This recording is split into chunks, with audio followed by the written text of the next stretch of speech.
Shah Bano case గురించి డీటెయిల్స్లో తెలుసుకుందాం. Section 125 allows for financial support to be provided to any woman who has become separated or divorced from her partner.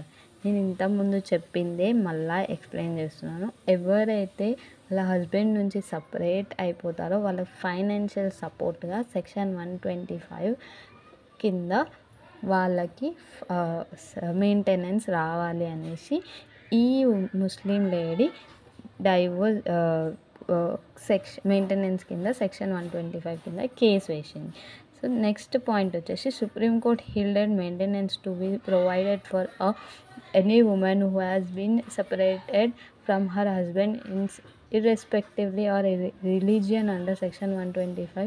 Shahbanu is entitled to lifelong maintenance for her former husband according to section 125. అయితే ఈ Shah Bano case నుంచి ఏ women అయినా సరే irrespective of religion, A religion అయినా సరే కానీ maintenance life long వచ్చేలాగా ఈ జడ్జిమెంట్ని మనం చూసినాము. ఈ కేసు చాలా ఇంపార్టెంట్ ఫర్ ఎవ్రీ ఉమెన్.